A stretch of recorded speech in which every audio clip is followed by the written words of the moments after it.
Hello and welcome to this session. My name is Dr. Karina Dancer, and together with my colleagues Dr. Stephanie Tempest and Anita Volkert, we would like to discuss with you today about using an appreciative strengths-based approach and how that can help us structure supervision conversations so that we can support people to work to their full potential. So I hope that you enjoy this session.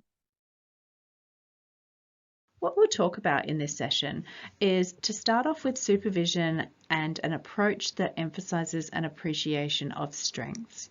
We'll then talk about some of the key principles and features of an appreciative strengths-based approach to supervision.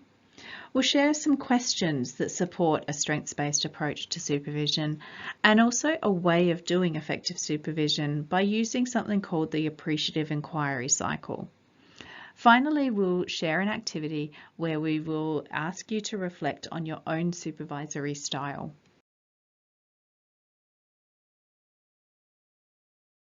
So what does it mean, a supervision approach that emphasises an appreciation of strengths?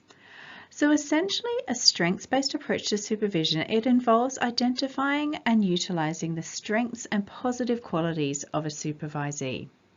So instead of focusing solely on weaknesses, the approach aims to empower and support the supervisee by maximising their existing strengths for professional growth.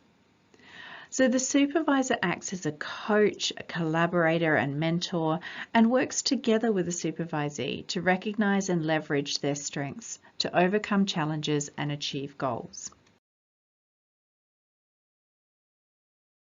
Key principles and features of using an appreciative strengths-based approach to supervision. So first of all, it's an asset-focused perspective. So this means that the supervisor views the supervisee as a capable individual with existing strengths and resources, rather than focusing solely on deficits or weaknesses. The second point is strengths identification. So this is where the supervisor actually actively identifies and acknowledges the strengths and skills and positive qualities of the supervisee through observation, through feedback and reflection. So a bit of detective work to find out what are the strengths of the supervisee. The third point is strengths application. So this is where the supervisor encourages the supervisee to apply their strengths in their work and to capitalise on them to overcome obstacles and achieve desired outcomes. The fourth point is a growth mindset. So both the supervisor and the supervisee adopt a growth mindset, believing in the potential for continuous learning, improvement and development. The fifth point is collaborative goal setting. So the supervisor and supervisee work together to identify and set meaningful and achievable goals that align with the supervisee's strengths and aspirations. And the sixth point here is feedback and support. The supervisor provides constructive feedback, guidance and support to help the supervisee further develop and leverage their strengths. The foundation of an appreciative strengths-based approach is the value placed on the capacity, skills, knowledge, connections, and potential the person brings into supervision.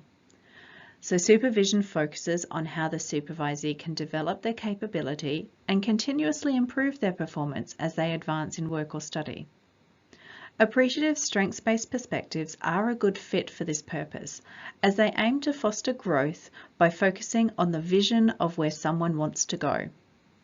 An appreciative strengths-based approach involves asking generative questions, which stimulate curiosity and creativity in working towards the defined vision or goal. Generative questions help people think about old problems or issues in new ways. They keep the focus on what could be possible, and by doing so help both the supervisor and supervisee come up with options for what to do next that they had previously not considered. So on the slide is box 8.1, and this comes from the Supervision for Occupational Therapy textbook, and it gives you some examples of generative questions for use in supervision.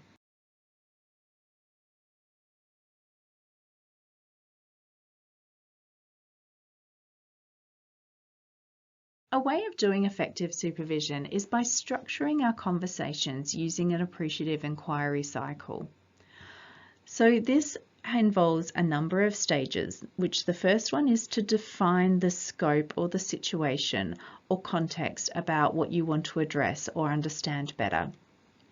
We then move on to discover what is happening now. What information do we need to gather about this current state or situation? What are the key factors, strengths, and challenges influencing this current state? We then move on to dream. How would we envision the ideal situation or desired outcome? What would it look like if everything was working optimally? We then move on to design. So what specific actions and steps can we take to move from the current state to a little bit closer to that ideal state? So what strategies, resources, or changes are necessary to achieve those desired outcomes? And finally, deliver. How can we plan and optimize the implementation of these actions? What commitments and support do we need to ensure successful implementation of the changes? So essentially you set out, what do we do next? We invite you to now reflect on your own supervisory style and think about the strengths that you bring to that supervisory relationship. So to start with, we have a strengths-based self-evaluation tool for supervisors, and this is a tool that you can use to think about how strengths-focused are you in your supervisory interactions. Do you offer meaningful choice? Are you expressing hope? Do you make strengths explicit? Are you maximizing the available resources? And are you goal-focused in your supervisory interactions? So this is just a starting point to think about how you are as a supervisor and what you bring into that supervisory relationship. To summarize what we've talked about today, an appreciative strengths-based approach to supervision focuses on recognizing and using the strengths of the supervisee. It emphasizes appreciation, growth, and development rather than solely focusing on weaknesses or deficits. The approach involves asking generative questions, and this stimulates curiosity and creativity and encourages both the supervisor and supervisee to think about things in new ways. The Appreciative Inquiry Cycle, it's a framework and it can guide the process of effective supervision. So what it does is it encourages you to define the situation, what you want to talk about, discover what is happening now, envision what it would look like if it was ideal or if it was better, then designing some actions to help bridge the gap between the current state and the ideal state, and then planning for how this will be implemented. It's a good place to start by reflecting on your own supervisory style, as this can help supervisors assess how they'll incorporate a strengths-based approach into their practice. So for more information, I suggest that you have a look at the Supervision for Occupational Therapy textbook, and in particular Chapter 8, which is Working Through Tensions in Supervision, where we use an appreciative inquiry approach to suggest how to approach supervision when it does become a little bit more challenging.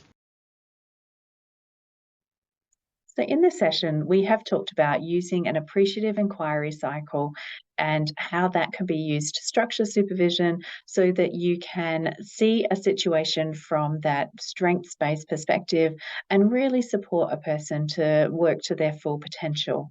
So I hope that you have enjoyed this session, and I do wish you all the best.